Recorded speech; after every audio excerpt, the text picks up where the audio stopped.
Unskilled বা লো educated পিপলদের অস্ট্রেলিয়ায় temporary job নিয়ে যাওয়ার একটা বিশাল অপরচুনিটি হচ্ছে ওয়ার্কিং হলিডে ভিসা। এই ওয়ার্কিং হলিডে ভিসায় বিভিন্ন দেশ থেকে টেম্পোরারি ফরেন ওয়ার্কার নিয়ে আসে অস্ট্রেলিয়ায়। এটা হচ্ছে সাব ক্লাস 462। তো এই ওয়ার্কিং হলিডে ভিসাটা বাংলাদেশিদের জন্য চালু করার একটা সম্ভাবনা দেখা দিয়েছে। তো কি সেই সম্ভাবনা বা কারা কিভাবে এই ওয়ার্কিং হলিডে ভিসা নিয়ে অস্ট্রেলিয়ায় যেতে পারবে সেটাই আলোচনা করব আজকের এই ভিডিওতে। চলুন শুরু করা যাক। তার আগে বলে নিচ্ছি, যারা আমাদের চ্যানেলে নতুন বা আমাদের চ্যানেলটি এখনো সাবস্ক্রাইব করেনি, please hit the subscribe button. আর যারা অলরেডি সাবস্ক্রাইব করেছেন তাদেরকে অসংখ্য ধন্যবাদ। অস্ট্রেলিয়ায় ভিজিট, পড়াশোনা, ওয়ার্ক পারমিট এবং মাইগ্রেশন সংক্রান্ত বেশ কিছু আপডেটেড ইনফরমেশন আছে আমাদের এই চ্যানেলে। আপনারা যারা যেই টপিকসে ইন্টারেস্টেড দয়া করে ওই রিলেটেড সকল ভিডিওগুলো দেখবেন।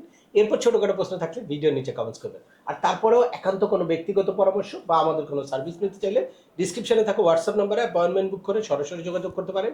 অ্যাট দ্য সেম টাইম আমাদেরকে ইমেল করতে পারেন এবং আমাদের ওয়েবসাইট, ইউটিউব এবং ফেসবুক পেজগুলো ফলো করে সবসময় আমাদের সাথে যুক্ত থাকতে পারেন। এনিওয়েজ, চলে আসে আজকের মূল আলোচনায়। সারা ওয়ার্ল্ডেই অস্ট্রেলিয়ার ওয়ার্কিং হলিডে ভিসাটা অনেক পপুলার, কারণ এখানে ইয়াং পিপলরা কোনো রকম কোনো একাডেমিক কোয়ালিফিকেশন ছাড়া বা কোনো রকম কোনো স্কিল ছাড়া অস্ট্রেলিয়ায় ঢুকতে পারে, ঢুকে টানা 1 বছর জব করতে পারে।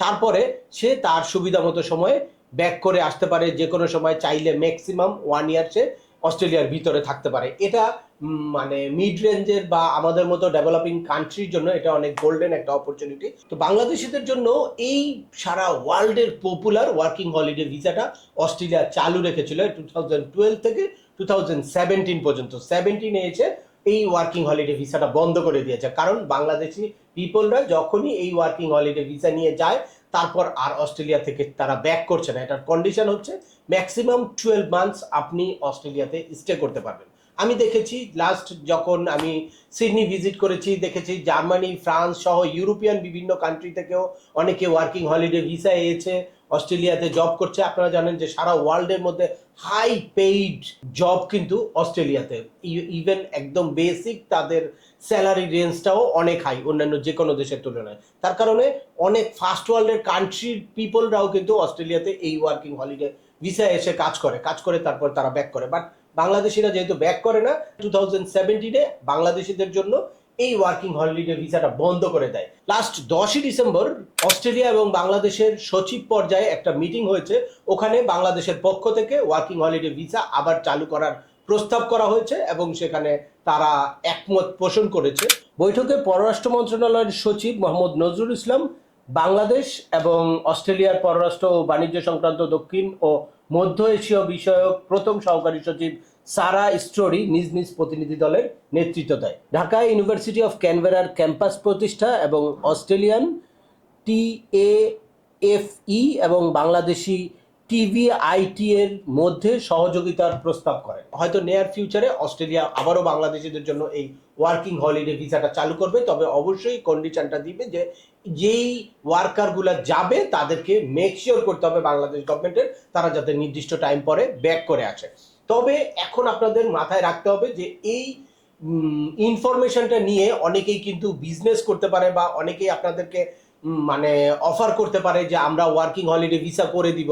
তো যতক্ষণ না পর্যন্ত বাংলাদেশ কান্ট্রিকে তাদের লিস্টে না আনছে ততক্ষণ পর্যন্ত কিন্তু বাংলাদেশ থেকে ওয়ার্কিং হলিডে ভিসা হওয়ার কোনো রকম কোনো সুযোগ। চলুন আমরা দেখি যে এখন কোন কোন কান্ট্রি ওয়ার্কিং হলিডে ভিসার জন্য eligible. Argentina, Austria, Brazil, Chile, China, চেক Republic, Ecuador, Greece, Hungary, India, Poland, Portugal, Singapore, Slovenia, Spain, Switzerland, Thailand, Turkey, USA and Vietnam. এই কান্ট্রিগুলোর ন্যাশনালিটি কেউ যদি থাকে বা এই কান্ট্রিগুলোর পাসপোর্ট হোল্ডার কেউ থাকে তাহলে সে কিন্তু খুব সহজেই অনলাইনে অ্যাপ্লাই করে ওয়ার্কিং হলিডে ভিসার জন্য আবেদন করে ভিসা নিয়ে তারপর অস্ট্রেলিয়া যেতে পারে।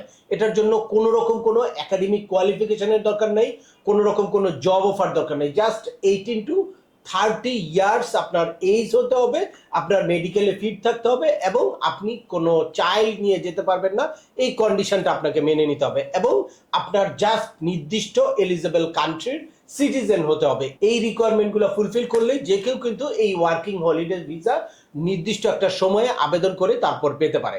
যে কারণে অনেক প্রতারক চক্র কি করে অনেক সময় আপনাদেরকে কন্টাকে এই ওয়ার্কিং হলিডে ভিসা করে দিতে চায় বা কন্টাকে বলে যে ভিসার পরে টাকা নিব, তো তারা ওখানে অন্য একটা ন্যাশনালিটি শো করে তারপর আপনার ভিসার জন্য আবেদন করে হয়তো তারা একটা ওয়ার্কিং হলিডে ভিসার গ্রান্ট লেটার আপনাকে দিয়ে দিতে পারে।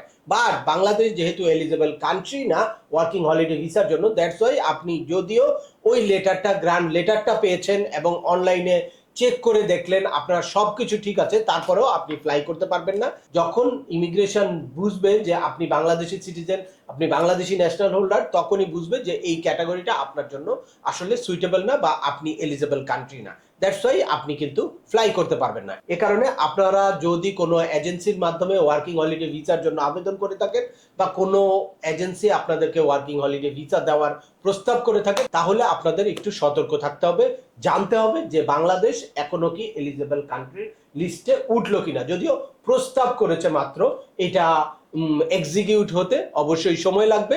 যখন এক্সিকিউট হবে তখন অবশ্যই সকল মিডিয়াতে এটা পাবলিশ হবে এবং আমরাও একটা আপডেটেড ইনফরমেশন দিব। তখনই শুধুমাত্র আপনারা এই ওয়ার্কিং হলিডে ভিসার জন্য যে কোনো জায়গায় আবেদন করতে পারেন। এছাড়া যে কোনো সময় আপনারা আমাদের কাছে আপনি এলিজিবিলিটি যাচাই, সিভি তৈরি বা কিভাবে আবেদন করবেন, আপনি কি আসলেই অস্ট্রেলিয়ার ভিসার জন্য এলিজিবল কিনা, এ ব্যাপারে একটা অ্যাপয়েন্টমেন্ট নিয়ে সরাসরি যোগাযোগ করতে পারেন। তো আজকের ভিডিওটা দীর্ঘায়িত করছি না, আশা করি এই ভিডিও থেকে আপনারা অস্ট্রেলিয়ার ওয়ার্কিং হলিডে ভিসার একদম লেটেস্ট আপডেটেড ইনফরমেশন পেয়ে গেছেন, পাশাপাশি কি ধরনের সতর্কতা আপনাদের অবলম্বন করতে হবে সেটাও জেনে গেছেন।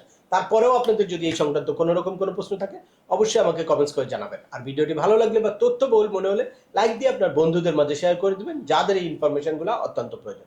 আবার দেখা হবে নতুন কোনো গুরুত্বপূর্ণ টপিক নিয়ে। সে পর্যন্ত সবাই ভালো থাকবেন, সুস্থ থাকবেন এবং আমাদের চ্যানেলের সাথে থাকবেন। আল্লাহ হাফেজ।